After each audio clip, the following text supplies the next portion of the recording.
ഇന്ത്യയിലെ ആദ്യത്തെ മുസ്ലിം സ്കൂൾ അധ്യാപിക എന്നറിയപ്പെടുന്ന ഫാത്തിമ ഷെയ്ഖിനെ ചരിത്രത്തിൽ നിന്ന് ഇല്ലാതാക്കാനുള്ള നീക്കങ്ങൾ നടക്കുന്നു. സാവിത്രിബായി ഫുലെയുടെ സഹപ്രവർത്തകയായി സേവനമനുഷ്ഠിച്ച ഗൂഗിൾ ഡൂഡിലെല്ലാം നൽകി ആദരിച്ച ഒരു വ്യക്തിയെ കെട്ടുകഥയെന്നാണ് ഇപ്പോൾ വിശേഷിപ്പിക്കുന്നത്. ഫാത്തിമ ഷെയ്ഖ് ഒരിക്കലും നിലവിലില്ലായിരുന്നുവെന്ന അവകാശവുമായി എത്തിയിരിക്കുന്നത് ലേഖകനും ആക്ടിവിസ്റ്റും വാർത്താവിതരണ പ്രക്ഷേപണ മന്ത്രാലയത്തിലെ മാധ്യമ ഉപദേഷ്ടാവുമായ ദിലീപ് മണ്ഡലാണ്.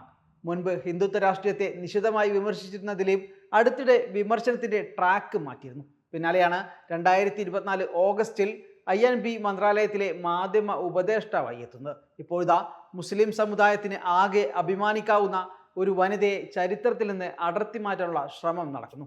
സത്യം എന്താണ് നമുക്ക് നോക്കാം. ഫാത്തിമ ഷെയ്ഖ് ഒരു സാങ്കല്പിക കഥാപാത്രമാണെന്നാണ് ദിലീപ് മണ്ഡൽ അവകാശപ്പെടുന്നത്. ഫാത്തിമ ഷെയ്ഖ് ഒരു ആധുനിക നാടോടി കഥയോ മിഥ്യയോ ആണ്. ചരിത്രപരമോ വാചകപരമോ ആയ ഒരു തെളിവുമില്ലാതെ നിർമ്മിച്ച ഒരു വ്യക്തിയാണത്, ദിലീപ് എക്സിൽ പോസ്റ്റ് ചെയ്യുന്നു. ഫാത്തിമ ഷെയ്ഖ് സാവിത്രിബായി ഫൂലെയുടെ അടുത്ത സഹകാരിയാണെന്ന് വിശ്വസിക്കപ്പെട്ടു. ഫാത്തിമ ഷെയ്ഖ് ചിത്രം പോലും കെട്ടിച്ചമച്ചതാണെന്ന് ദിലീപ് മണ്ഡൽ പറയുന്നത്. ഫാത്തിമ ഷെയ്ഖ് ഒരിക്കലും ഉണ്ടായിരുന്നില്ല എന്നതാണ് സത്യം. അവർ ഒരു ചരിത്ര സംഭവമല്ല, ഒരു യഥാർത്ഥ വ്യക്തിയല്ല. ഒരു പ്രത്യേക ഘട്ടത്തിൽ ഞാൻ ഈ പേര് സൃഷ്ടിച്ചതാണ്.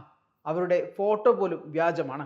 എല്ലാം ഞാൻ ഉണ്ടാക്കിയതാണ്, എന്നോട് ക്ഷമിക്കൂ എന്നൊക്കെയാണ് ദിലീപ് മണ്ഡൽ ഇപ്പോൾ പറയുന്നത്. 1848 ജനുവരി 1 ഫൂലെ കുടുംബം സ്ഥാപിച്ച സ്കൂളുമായി ബന്ധപ്പെട്ടാണ് ഫാത്തിമ ഷെയ്ഖിന്റെ ചരിത്രമുള്ളത്. പൂനെയിൽ പെൺകുട്ടികൾക്കായി ഇന്ത്യയിലെ ആദ്യത്തെ സ്കൂൾ സ്ഥാപിക്കാൻ ജ്യോതിബായെയും സാവിത്രിബായെയും ഒക്കെ സഹായിച്ചത് ഫാത്തിമ ഷെയ്ഖ് ആണെന്നാണ് ചരിത്രം പറയുന്നത്. സെൻട്രൽ പൂനെയിലെ ദിൻഡേവാഡയിലെ ഈ സ്കൂളിലെ അധ്യാപികയായിരുന്ന അവരെ പിന്നീട് ഇന്ത്യയിലെ ആദ്യത്തെ മുസ്ലിം വനിതാ അധ്യാപികയായി കണക്കാക്കുകയായിരുന്നു. പെൺകുട്ടികളുടെ വിദ്യാഭ്യാസത്തിനുള്ള ഒരു മുൻനിര സ്ഥാപനമായി കണക്കാക്കപ്പെട്ട സ്ഥാപനമായിരുന്നു അത്. 2022 ജനുവരി 9 ഗൂഗിൾ ഫാത്തിമ ഷെയ്ഖിന്റെ 191 ജന്മവാർഷികത്തിൽ ഒരു ഡൂഡിൽ ഉപയോഗിച്ച് അവരുടെ ജീവിതത്തെ ആദരിച്ചു. ഇതോടെയാണ് ഫാത്തിമയെക്കുറിച്ച് കൂടുതൽ പേർ അറിയുന്നതും ശ്രദ്ധിക്കപ്പെടുന്നതും. ഒരു മുസ്ലിം അധ്യാപികയെ, അതും ഇന്ത്യയിൽ ഔദ്യോഗിക വിദ്യാഭ്യാസത്തെ സ്വീകരിച്ചു തുടങ്ങുന്ന ഒരു കാലത്ത് ഉണ്ടായിരുന്ന ഒരാളെ ഗൂഗിൾ അംഗീകരിച്ചത് തന്നെ പലരെയും അന്നേ അസ്വസ്ഥരാക്കിയിരുന്നു.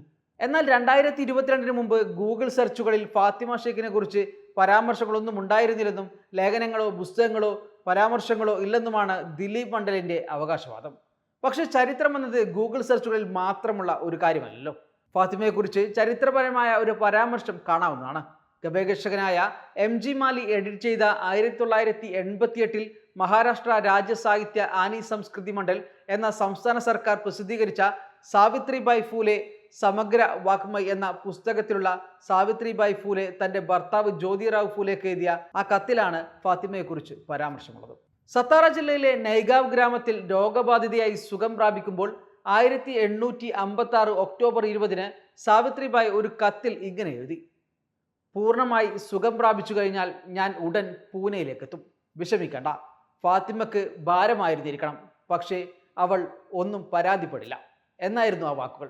ഇത് സ്കൂളിന്റെ പ്രവർത്തനത്തിലുള്ള ഫാത്തിമയുടെ പങ്കാളിത്തത്തെയാണ് സൂചിപ്പിക്കുന്നത്. സാവിത്രിബായി ഫൂലെ പൂനെ സർവകലാശാലയിലെ ചരിത്ര വിഭാഗം പ്രൊഫസറും മേധാവിയുമായുള്ള ശ്രദ്ധ കുബ്ജോഗർ പറഞ്ഞത് പ്രകാരം ലഭ്യമായ പരാമർശങ്ങളുടെ അടിസ്ഥാനത്തിൽ ഫാത്തിമ എന്ന വ്യക്തി ഉണ്ടായിരുന്നുവെന്ന് വ്യക്തമാണെന്നാണ്.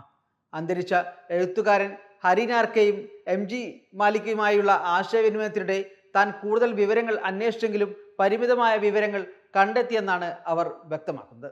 തെളിവുകൾ സൂചിപ്പിക്കുന്ന പ്രകാരം ഫാത്തിമ സാവിത്രിബായിയുടെ ജീവിതത്തിന്റെ ഭാഗമായിരുന്നുവെന്നും അവരുമായി അടുത്ത് പ്രവർത്തിച്ചിരുന്നുവെന്നുമാണ് അദ്ദേഹം പറയുന്നത്. ദിൻഡേവാഡ സ്മാരക സമിതിയുടെ കൺവീനർ നിതിൻ പവാർ ദിലീപ് മണ്ഡലിന്റെ അവകാശവാദങ്ങളെ പറഞ്ഞത് ഇപ്രകാരമാണ്: മണ്ഡൽ ഒരു ചരിത്രകാരനല്ല, വിവിധ വിഷയങ്ങളിൽ തന്റെ നിലപാട് മുമ്പ് പലതവണ അദ്ദേഹം മാറ്റിയിട്ടുണ്ട് എന്നുമാണ്.